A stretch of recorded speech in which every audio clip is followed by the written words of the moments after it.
Hello, welcome to Unicorn Princess Tarot. So ito po yung reading ko para sa mga Gemini. This is for kapalaran sa pag-ibig this January 2021. Roles can be reversals guys ha. So kung cross-watcher ka, pwedeng ikaw ito at hindi si Gemini. Also, we do have another channel which is the Virgo Philippines right here. If you're dealing with the Virgo, feel free to check it out. Okay? Kasi pwede may mga reading din doon na para sa'yo. Okay? So, let's start. We have here passion, the sun, the hermit, and justice dito sa side ng person mo. Pero, of course, pwede maging ito yung side mo kasi pwede magkapalit-palit yung role. So, bahala ka na ilagay ang sarili mo sa sitwasyon. You might be dealing with another Virgo right here and a Libra. For what I can see here, nakukuha ko kasi yung energy ng person mo na there's a lot of, you might be dealing with, there's marriage involved here. Possible na may marriage involved. Pero pwede rin namang hindi. Or looking forward pa lang dito sa marriage.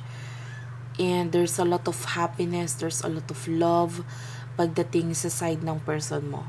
Okay, your person is actually, pero hindi siya ganun ka-expressive, hindi siya ganun ka-communicative, and maaaring, kumbaga parang parang sabihin na nating malamya, pero nandun yung happiness niya, kumbaga yung emotion niya sa'yo nagbo-bloom, and also your relationship pwedeng mag-turn pa yan into marriage, kumbaga pwedeng, hindi naman, pwedeng pumunta hanggang doon. Why?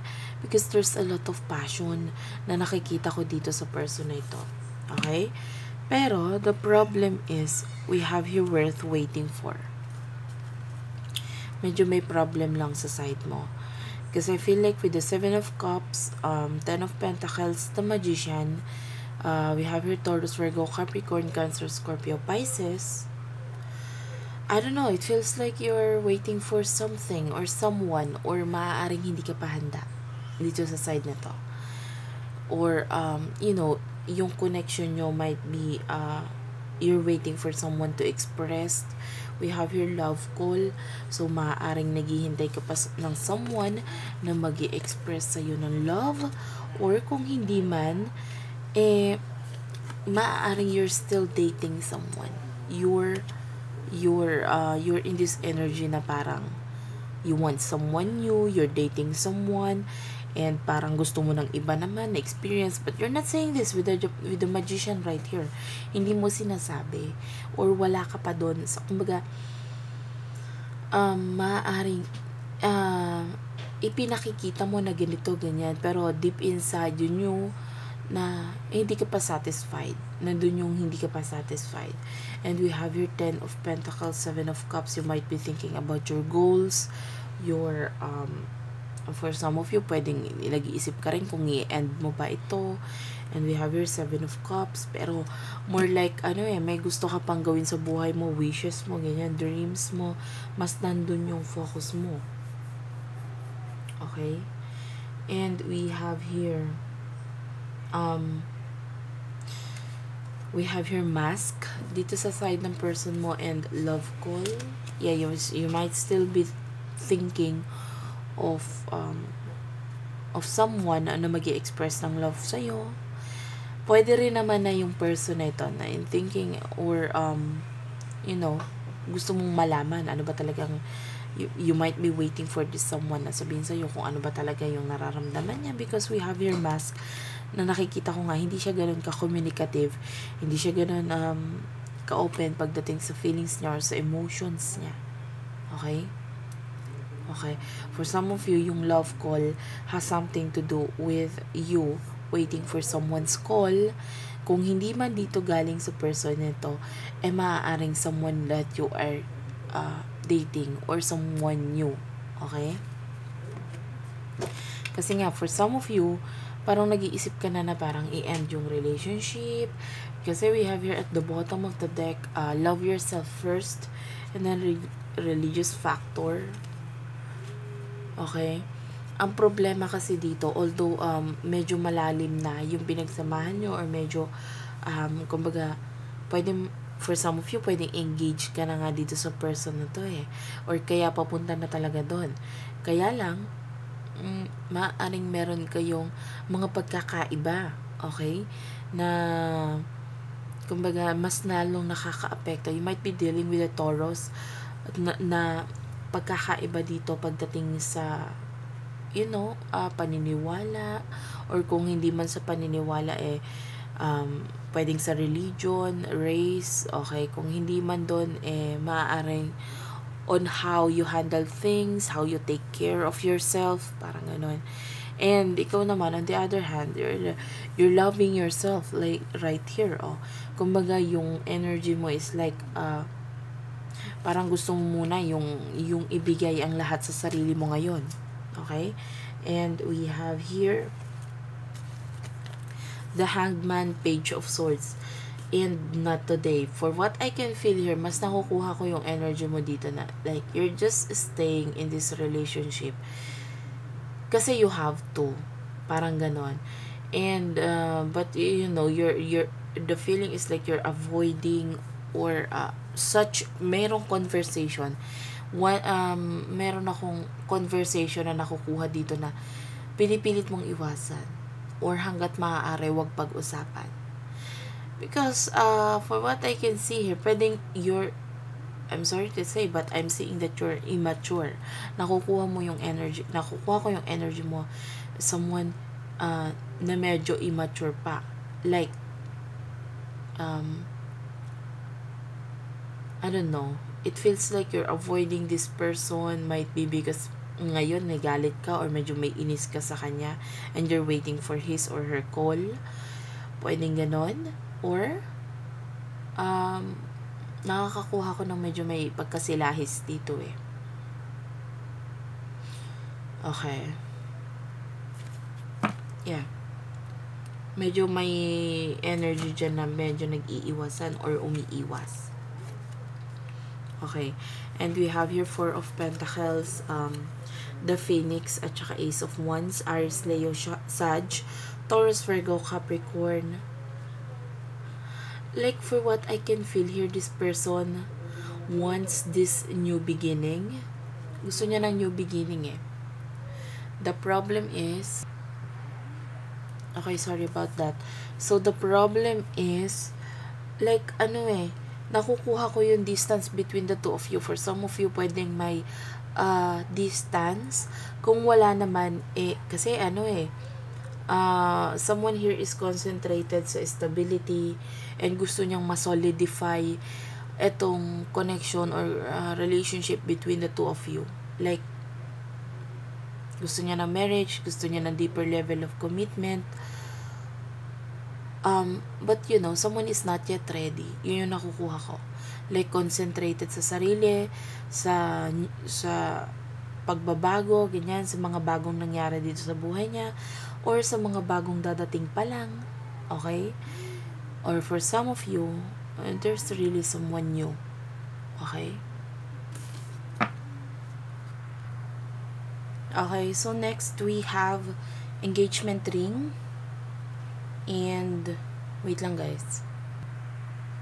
Engagement ring, Queen of Wands, and 10 of Wands. For what I can see here, I mean your person is actually red. And dito siya sa yung energy is would like to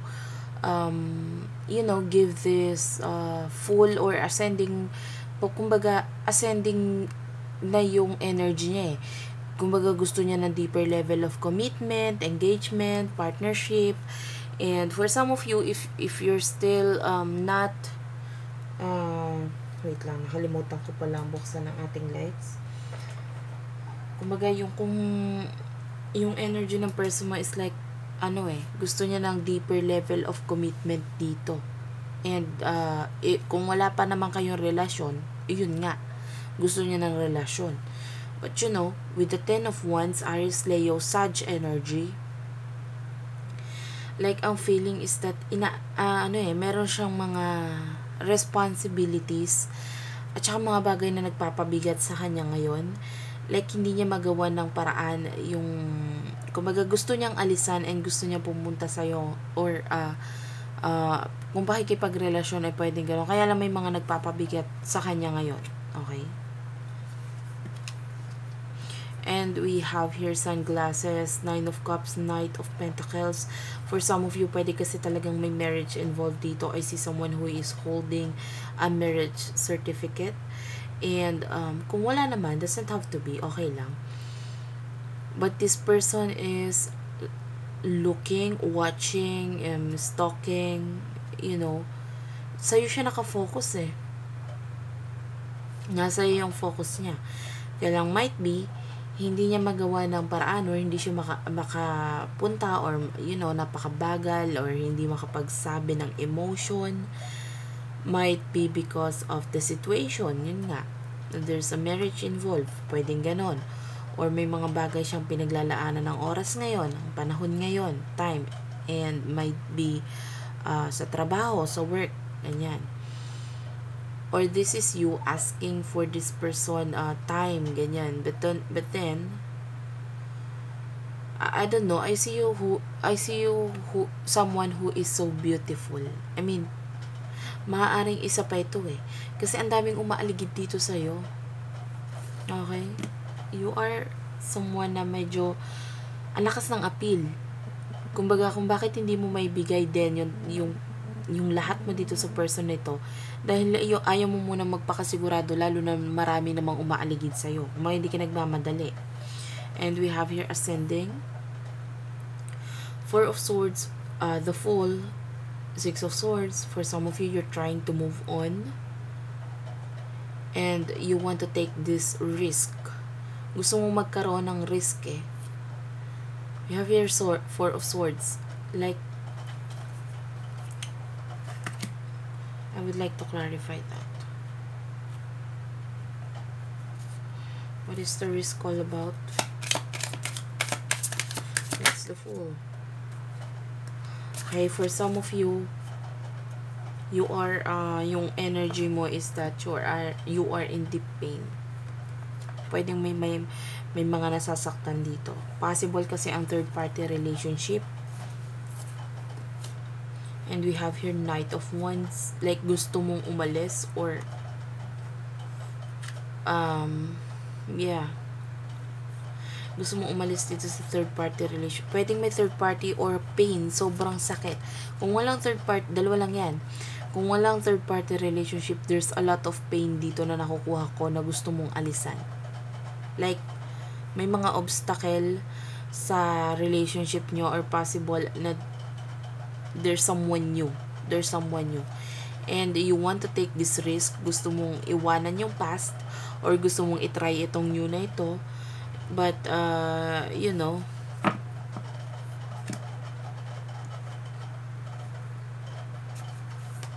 yeah, someone here is walang kasiguraduhan eh. There's seduction, attraction, flirting, dating, hooking up, temptation, third-party interference. Yeah, for some of you, you are already connecting with someone, or trying to connect, or may mga tao nga kasi na you're hooking up already. There's a lot of temptation.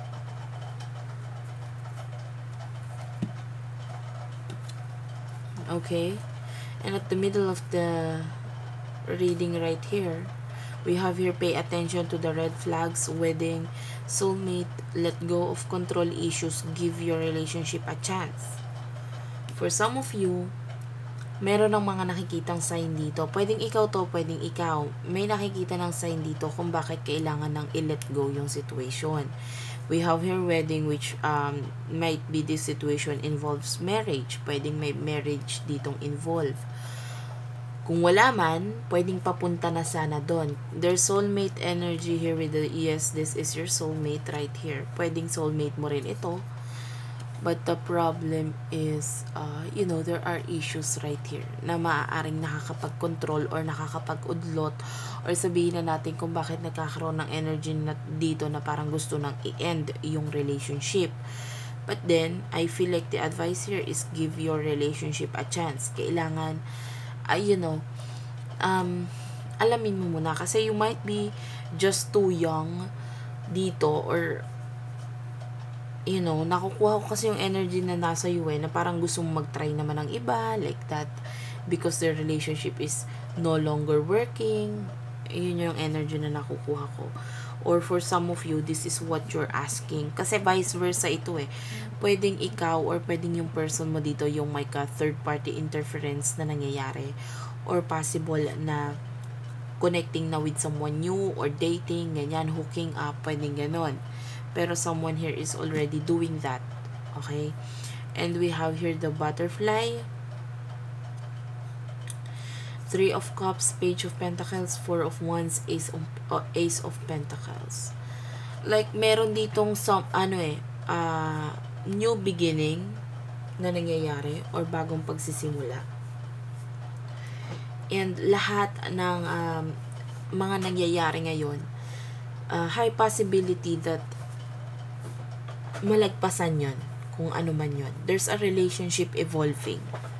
Okay. Pero of course, nasa sayo pa rin yun. Kung paano mo i-handle yung mga bagay-bagay. Kasi nakikita ko naman, although you are immature, you are too young for this, nakikita ko yung kung paano mo i-handle yung mga bagay-bagay. We have here Three of Cups. I feel like there's a lot of emotion and growth. Pagdating sa'yo, maaaring makuha mo yung maturity mo. Okay? Actually, dalawa yung nakikita ko dito Someone is leaving the situation. So, possible din, hindi ako magsasabi ng pero pwedeng possible din ng breakup dito. Or, the other one is with the Four of Wands, Aries, Leo, Sag energy. Nakukuha ko dito yung pwedeng marriage or deeper level of commitment. The other one is leaving the situation. Pero I don't feel like kung aalis siya, medyo matatagalan. Saglit lang, parang ganun. Or, kung aalis lang siya, medyo mabigat. Kumbaga, mahihirapan. Kaya, hanggang dyan lang siya. Parang ganun. Saglit lang. Parang, anong tawag dito? Parang, kung magkakaroon man ng, sabihin na nating breakup, hindi ganun katagalan. Parang ganun. Parang lie-low lang. Pero hindi ganun katagal yung nakukuha ko dito. Pwede magkaroon ng breakup, balikan, ganun. And, you're growing. Dito sa energy na to, there's a relationship evolving. Maraming matututunan. Oo, maraming pain. For some of you, nalagpasan na yon, yung mga pain na iyon. But then, mas nakukuha ko yung energy sa growth sa side mo. Kasi you might be too young. Sabihin na natin, pwedeng sa age mo talaga ngayon. Hindi ka pa lumalagpas ng 25. Pwedeng ganon. Or, immaturity. Okay? So, kung mga 25 pataas ka na and you're still immature, andun. Pwede, pero makukuha mo yung growth mo or time will come na magkakaroon ka ng maturity because of this na nangyayari sa buhay nyo or sa relationship ng dalawa. So, that's it for now, Gemini. Thank you for watching. I hope naka-resonate kayo. Please do like and subscribe to our channel, Unicorn Princess Tarot. And if you're dealing with a Virgo, we have here Virgo Philippines. Feel free to check it out. I love you all, guys, and bye-bye.